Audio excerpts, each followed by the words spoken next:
Patuloy naman nating binabantayan ang Typhoon Egay na nagbabadya pa rin patuloy na lumakas at andyan pa rin ang posibilidad na maging super typhoon ito. Sa latest bulletin ng Pag-asa, nakataas na ang signal number 2 sa Metro Manila.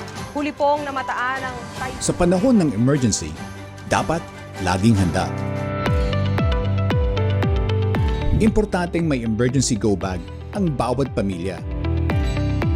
Dito sa lungsod ng Pasig, sa ating lokal na pamahalaan, siniseryoso natin at prioridad natin ang disaster risk reduction and management. Dapat handa tayo sa kung ano man ang pwedeng mangyari. Ang Pasig Emergency Go Bag ay isang dry bag na naglalaman ng flashlight, glow stick, whistle o pito, thermal blanket, heavy-duty scissors, Ziploc bag.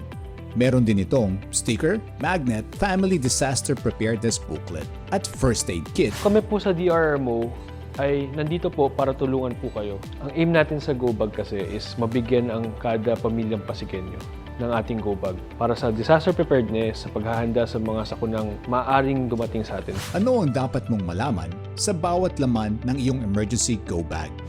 Dry bag, naglalaman ng survival kit sa panahon ng kalamidad, waterproof at sealed. Para hindi mabasa ang mga laman nito, pwede rin gamiting flotation device.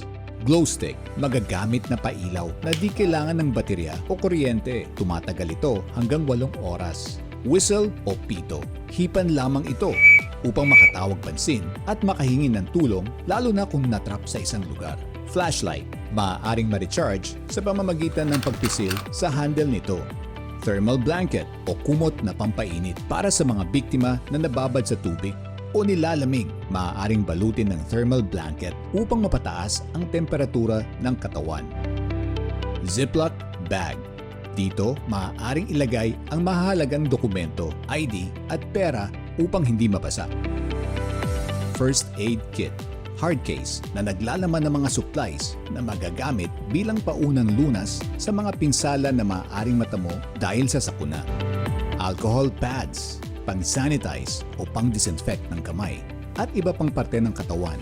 Povidone iodine, panglinis ng sugat. I-apply gamit ang cotton balls. Sterile gauze o gasa, maaaring gamitin pangtakip sa sugat o panglagay ng direct pressure upang mapatigil ang malakas na pagdurugo.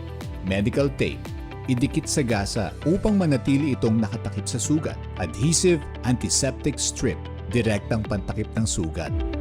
Triangular bandage, maaaring gamitin upang suportahan ang napinsalang parte ng katawan. Pwede rin gamitin pangkontrol ng pagdurugo at pantakip sa sugat o paso. Elastic bandage, ginagamit upang makontrol ang pagdurugo, magbigay ng compression sa apektadong bahagi ng katawan at i-secure ang gasa o splints. Heavy-duty scissors, ginagamit sa paggupit ng medical supplies. Pwede rin gamitin upang gupitin ang makapal na tela gaya ng jacket o pantalon. Sticker, magnet at family disaster preparedness booklet.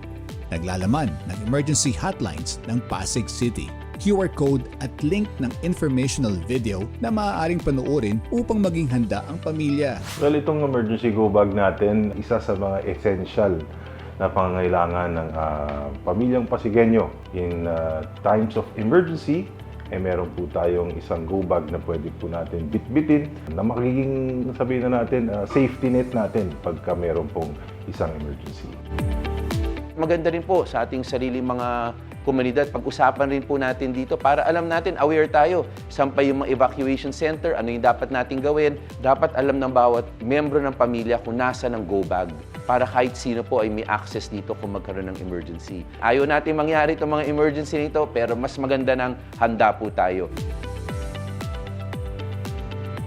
Siyempre, may part din po tayo dito. Pag binuksan po natin yung go bag, nandyan po yung mga checklist natin, kung ano yung mga kailangan natin idagdag. Siyempre, yung damit natin, yung pagkain, tayo na yung magdadagdag dun sa go bag. Pero again, ang importante po dito ay naghahanda tayo para sa kung ano man ang posibleng mangyari. Ang Pasig City Emergency Go Bag. Ito ay simbolo ng kahandaan ng bawat pamilyang Pasigenyo.